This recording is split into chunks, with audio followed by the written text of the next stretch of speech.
تو as of doing business کے کام ہو رہے ہیں، جو لوگوں کو ہرڈلز تھیں وہ ریموو کی جا رہی ہیں، اور کنسٹرکشن سیکٹر کے لیے بہت مسائل تھے، ان مسائل کو دور کر کے اب کنسٹرکشن سیکٹر کو یہ آفر دے دی گئی ہے کہ وہ آئیں، وہ اپنا کام کریں، بزنس کریٹ ہوگا، اکانومی چلے گی، لوگوں کو جابز ملیں گی. مدثر صاحب مجھے ذرا سا مختصراً یہ بتا دیجئے کہ پاکستان میں پچھلے 2-3 سالوں کے دوران یہ 2 ایمنسٹریز بڑی میسیو ایمنسٹریز آئی تھیں، ایک نواز شریف گورنمنٹ نے دی اور پھر یہ ایک عمران خان گورنمنٹ نے دی، اور اب پھر ہم یہ آفر کر رہے ہیں کہ آپ آئیے اور ہم اس اپنے انڈاکیومنٹڈ ایسٹس کو ڈاکیومنٹ کرا دیجئے اور اس کا حصہ بنیے.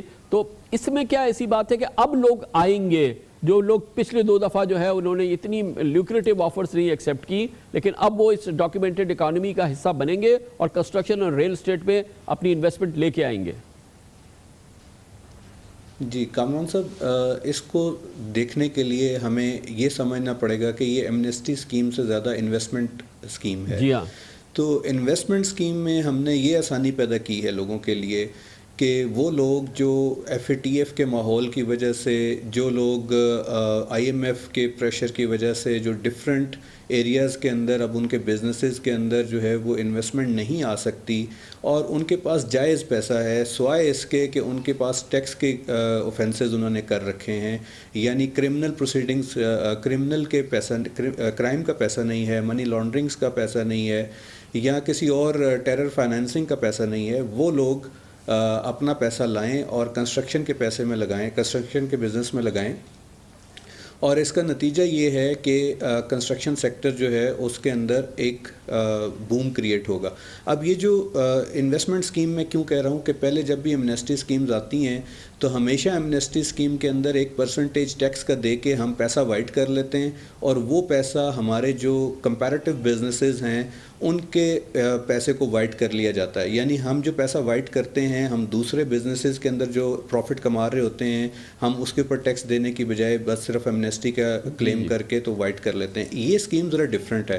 اس اسکیم کے اندر جو بھی پیسہ انویسٹ ہوگا اور کنسٹرکشن کی جائے گی اور اس کو 30 ستمبر 2022 سے پہلے کمپلیٹ کیا جائے گا، جو کہ اس آرڈیننس کے اندر گرے اسٹرکچر تک کرنا ضروری ہے، تو پھر اس سے سوالات نہیں کیے جائیں گے. سو اس لیے یہ کنڈیشنل کہہ لیجیے انویسٹمنٹ اسکیم ہے. لوگوں کو یہ آسانی پرووائڈ کی گئی ہے کہ وہ اگر اپنا گھر بنانا چاہتے ہیں، یا وہ بلڈر ہیں یا وہ ڈیولپر ہیں، اور وہ کوئی بھی کنسٹرکشن کا کام کرنا چاہتے ہیں، تو وہ دیے گئے طریقہ کار کے مطابق کچھ شرائط ہیں جن کو پورا کریں، اور وہ بڑی آسان شرائط ہیں، بہت ہی ایزی شرائط ہیں. اس دفعہ یہ شرائط ہرڈل کے طور پہ نہیں دی گئیں، کوئی مسائل کریٹ کرنے کے لیے دی گئیں. یہ اتنی آسان ہے کہ ان کو اس کا دیکھتے ہیں کہ کتنا اس کے لیے تیار ہے ہمارا جو بلڈرز اینڈ ڈیولپمنٹ کا، جو ڈیولپرز کا جو ہمارا کی جو باڈیز ہیں. ہمیں جوائن کریں جناب حسن بخشی، سابق چیئرمین ہیں آباد کے، اور بہت ایفرٹ رہی ہے ان کی بھی آباد کے تمام دوسرے رہنماؤں کے ساتھ کہ یہ ایک اس قسم کا پیکیج آ جائے جو کہ پھر کنسٹرکشن اور ریل اسٹیٹ سیکٹر کو پاکستان میں ایک نئی جہت پہ لے جائے. بخشی صاحب یہ بتائیے گا، جو کچھ آپ نے مانگا وہ مل گیا، اور شاید جو نہیں مانگا تھا وہ بھی ماحول نے فراہم کر دیا. اب آپ دیکھیں روپیہ مضبوط ہو گیا، انٹرسٹ ریٹ کم ہو گیا، باہر پہ حکومت پہ ایکسٹرنل پریشرز نہیں ہیں، اور پھر یہ اتنا شاندار پیکیج آ گیا. اب ہمارا جو یہ سیکٹر ہے پورا پاکستان کا، بلڈر اور ڈیولپر کا سیکٹر جو ہے، جو کہ کہتا یہ تھا کہ ان وجوہات کی بنا پر ہم کام نہیں کر سکتے، کتنا ریڈی ہے، کتنا گیئر اپ ہے، اور کیا اب ہم دیکھیں گے اس حوالے سے جو اس کے اثرات ہوں گے آج جو ڈیولپمنٹ ہوئی ہے اس کی؟ بسم اللہ الرحمن الرحیم. شکریہ کامران خان صاحب. سب سے پہلے میں آج پورے پاکستان کو مبارکباد پیش کرنا چاہتا ہوں، کیونکہ یہ جو پیکیج ہے یہ تمام پاکستانیوں کے لیے ہے. میں اس لیے پاکستانیوں کے لیے کہتا ہوں، میں آپ کو اس کا ایک دوسرا اینگل دکھاؤں. دیکھیں، اس میں ایک عام پاکستانی جو گھر لینا چاہتا ہے اس سے ریسورسز نہیں پوچھی جائے گی. ایک عام پاکستانی جس کے پاس ایک بلٹ اپ پراپرٹی ہے اور جو استعمال کر رہا تھا اور وہ بیچنا چاہتا ہے، اس سے کیپٹل گین ٹیکس نہیں لیا جائے گا. ضرورت ہوتی ہے گھر کی، بڑے گھر کی یا 2 گھر کی، بچوں میں انسان کو ڈسٹریبیوشن کرنا ہوتا ہے تو کیپٹل گین ٹیکس سے بھی یہ مستثنا ہوگا. یہ میں عام پاکستانی کا پیکیج اس لیے کہتا ہوں، اس میں جو مزدور کام کرتا ہے، جو مستری کام کرتا ہے، جو پلمبر، الیکٹریشین پہ وتھ ہولڈنگ ٹیکس ختم کر دیا گیا ہے.